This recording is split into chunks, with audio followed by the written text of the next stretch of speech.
only just over half of practice, and then watched the rest of it. I started to get sore towards the end, but my GPS tracker said I had a lot of load for the day and yardage-wise, so I did a lot, but I really couldn't finish practice.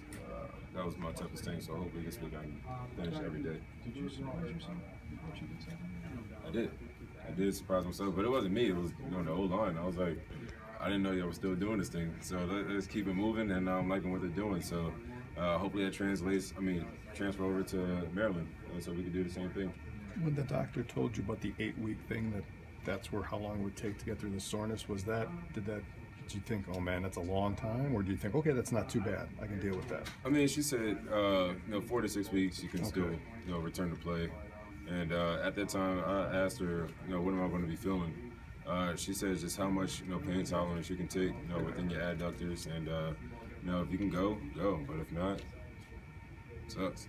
So if you can't get through it, don't go through it. But she said you can't re-injure it, so it's just the pain tolerance that you can indulge. So the pain tolerance is just like if you would have a bad shoulder, like last year you had to fight through the pain there. Yeah. So you're talking the same thing basically. Basically, and no, this is testing my own strength, and it's really a mental thing, not really so much physical. I just some people have it worse, and I keep thinking that. So why not fight through it, and if you can get through it, get through it. Do you have a high tolerance for pain?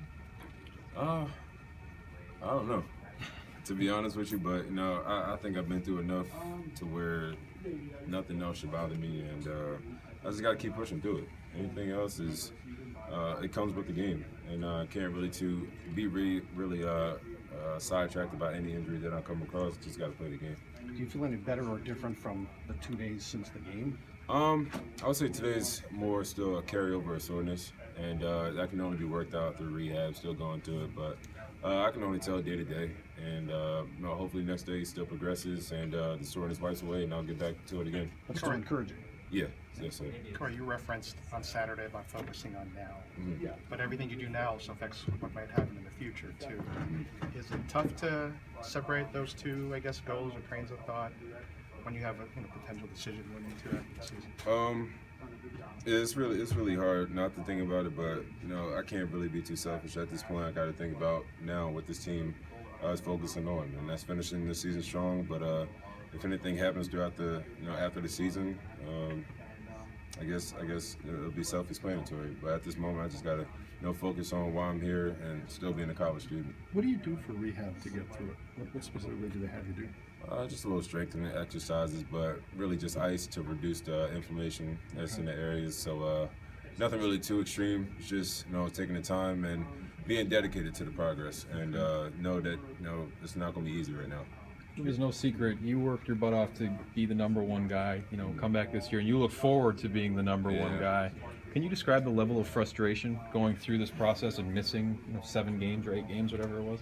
I think the frustration wiped away, after Troy, and I just had to, take the back seat for a while and think about, the decision I made to get surgery, and at that point, the frustration kind of went away because I knew the problem and I was able to fix it, and I was going through week to week, seeing what was really wrong with, my abs or whatever, and my groin, and I got a really chance to pinpoint how long it was going to take, and when would I be back on the field. I never thought about redshirting or taking the medical, so I just think the frustration turned into motivation, basically.